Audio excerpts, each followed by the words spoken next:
Gurupyo Namaha. Welcome to your Divine Prayers channel. Learn chanting Sanskrit sloka with ease. Today we will chant Sriman Narayaniyam, composed by Melpattur Narayana Bhattadri, who was a great devotee and scholar from Guruvayur, Kerala. Chanting Narayaniyam is believed to provide benefits like deepened spiritual connection with Lord Vishnu, reduced stress, improved mental well-being, a sense of peace and contentment, potential healing from physical ailments, and overall spiritual growth due to the devotional nature of the text, which narrates stories and praises of Lord Vishnu.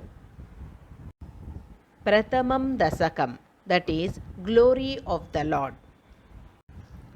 Pītāmbaram Kara Virajita Shankha Chakra Kaumodaki Sarasijam Karuna Samudram Radha Sahayam Ati Sundara Manda Hasam Vatalayesham Anisham Hrudi Bhavayami. Pītāmbaram Kara Virajita Shankha Chakra Kaumodaki Sarasijam Karuna Samudram Radha Sahayam Ati Sundara Manda Hasam Vatalayesham Anisham Hrudi Bhavayami. Pītāmbaram Karavirajita Shankachakra Kaumodaki Sarasijam Karunasamudram Radha Sahayam Atisundara Mandahasam Vatalayesham Anisham Hrudi Bhavayami.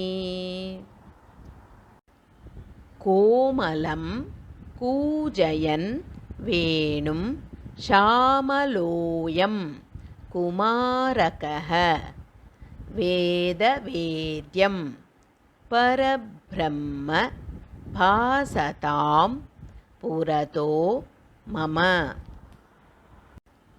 Komalam Kūjayan Venum Shamaloyam Kumarakaha Veda Vedyam Parabrahma Bhasatam Purato Mama.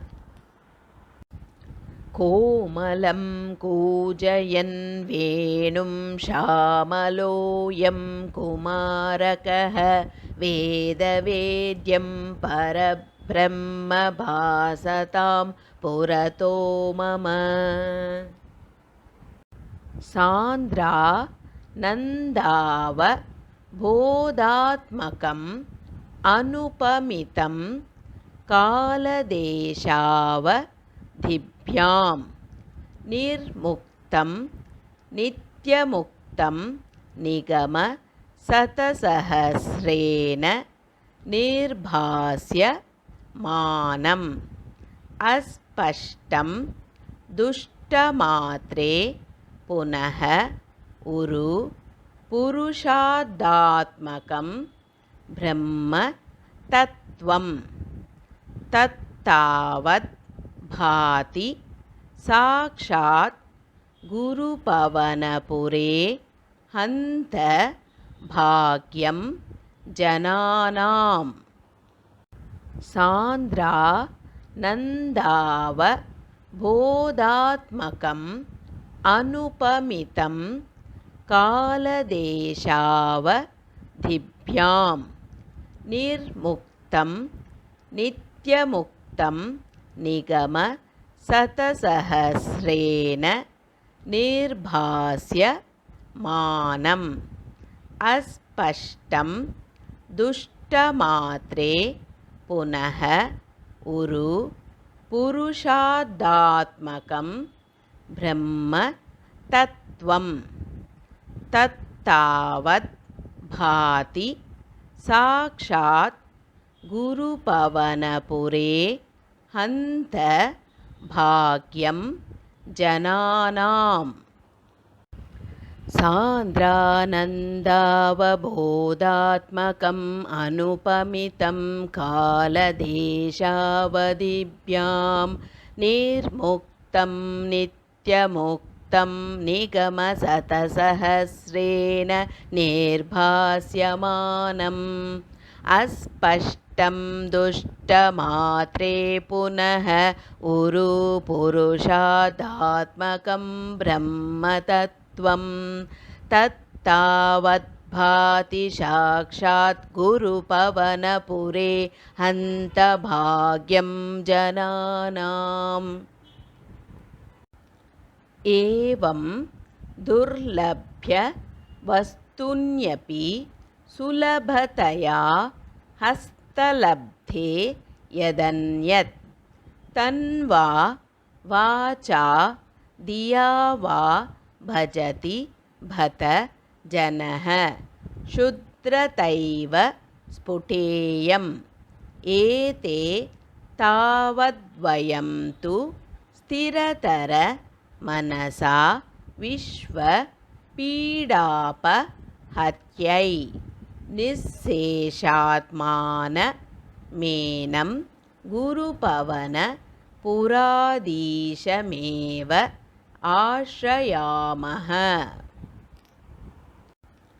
एवं दुर्लभ्य वस्तून्यपि सुलभतया हस्तलब्धे यदन्यत् तन्वा वाचा दिया वा भजति भत जनः शुद्रतैव स्फुटेयम् एते तावद्वयं तु स्थिरतर मनसा विश्वपीडापहत्यै निःशेषात्मानमेनं गुरुपवनपुराधीशमेव आश्रयामः एवं दुर्लभ्यवस्तून्यपि सुलभतया हस्तलब्धे यदन्यत् तन्वा वाचा दिया वा भजति बत जनः शुद्रतैव स्फुटेयम् एते तावद्वयं तु स्थिरतर मनसा विश्वपीडापहत्यै निःशेषात्मानमेनं गुरुपवनपुराधीशमेव आश्रयामः सत्वं यत्तत् पराभ्याम् अपरिकलनतो निर्मलं तेन तावत् भूतैः भूतेन्द्रियैः ते वपुरिति बहुशः श्रूयते व्यासवाक्यं तत् स्वच्छत्वात् यत् आच्छादित परसुख चिद्गर्भ निर्भासरूपं तस्मिन् धन्याः रमन्ते श्रुतिमतिमधुरे सुग्रहे विग्रहे ते सत्वं यत्तत् पराभ्याम् अपरिकलनतो निर्मलं तेन तावत् भूतैः भूतेन्द्रियैः ते वपुरिति बहुशः श्रूयते व्यासवाक्यं तत् स्वच्छत्वात् यत् आच्छादित परसुख चिद्गर्भ निर्भासरूपं तस्मिन् धन्याः रमन्ते श्रुतिमतिमधुरे सुग्रहे विग्रहे ते सत्वं यत्तत्पराभ्याम्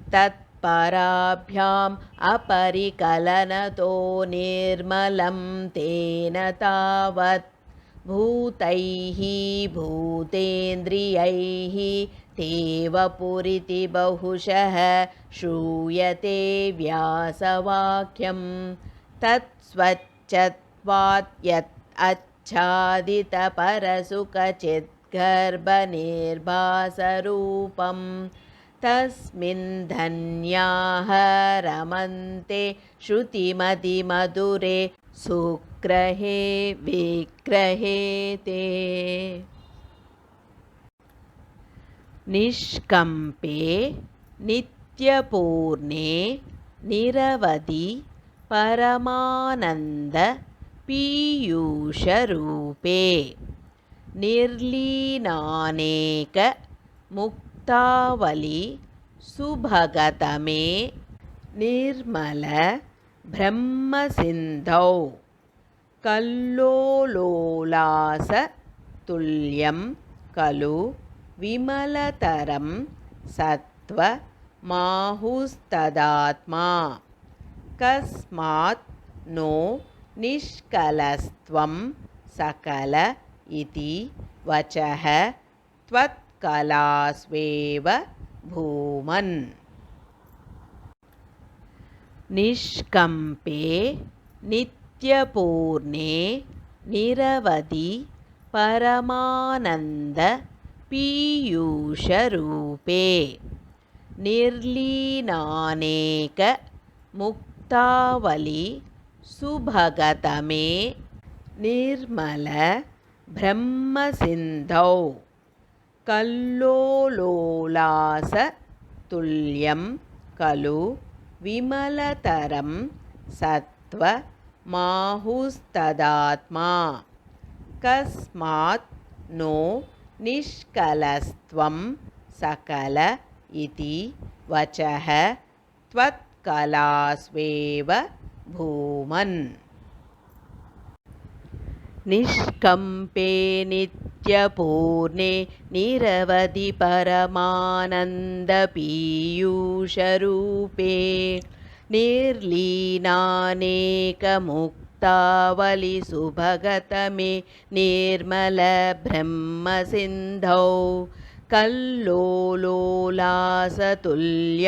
खलु विमलतरं सत्त्वमाहुस्तदात्मा कस्मात् नो निष्कलस्त्वं सकल इति वचः त्वत्कलास्वेव भूमन्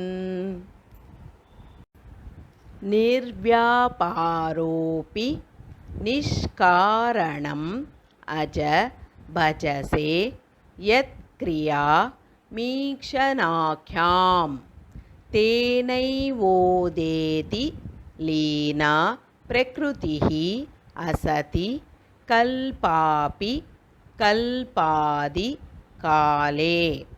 तस्याः संशुद्धमंसं कमपि तम् अतिरोधायकं सत्त्वरूपं सत्त्वं धृत्वा ददासि स्वमहिम विभवाकुण्ठ वैकुण्ठरूपम्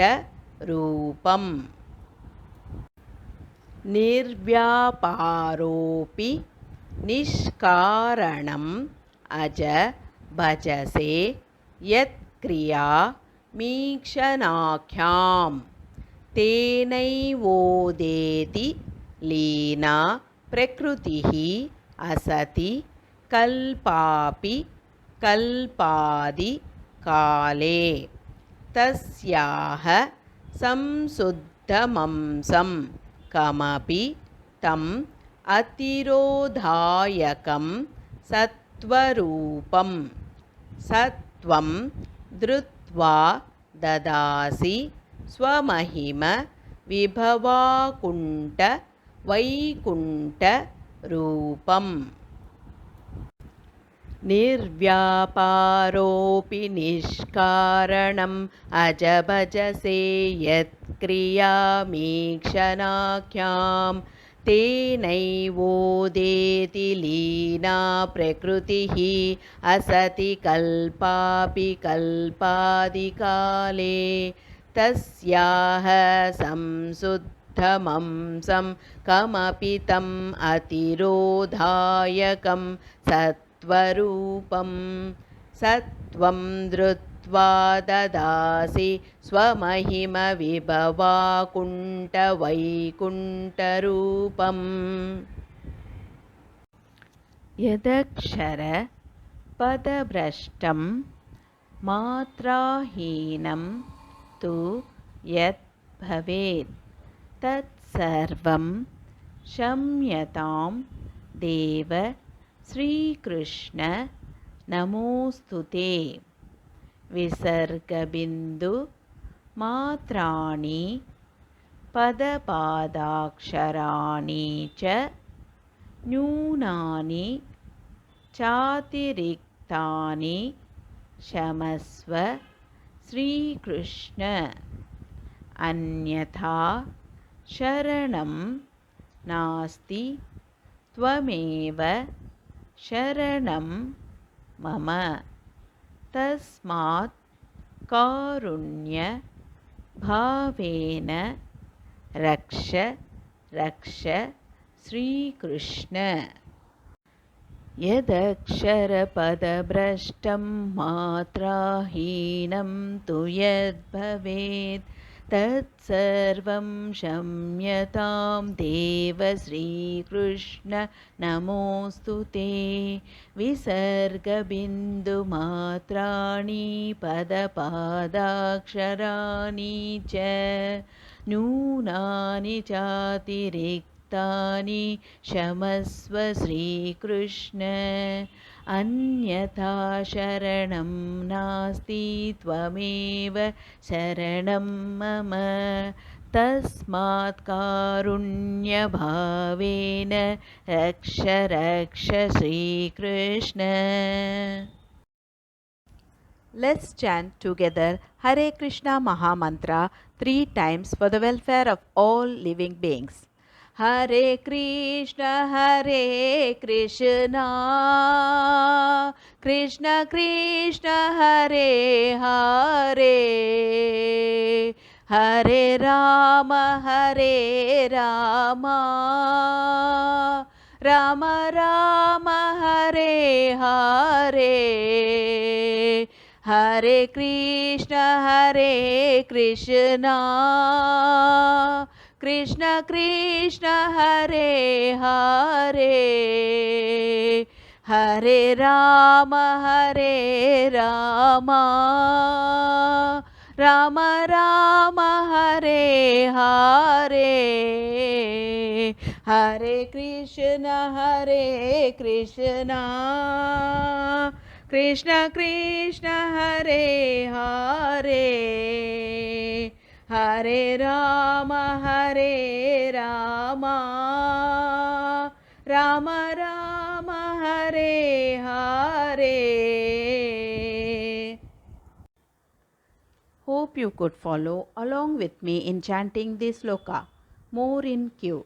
If you enjoyed this video, please like, share and click on the bell icon to subscribe and show your support.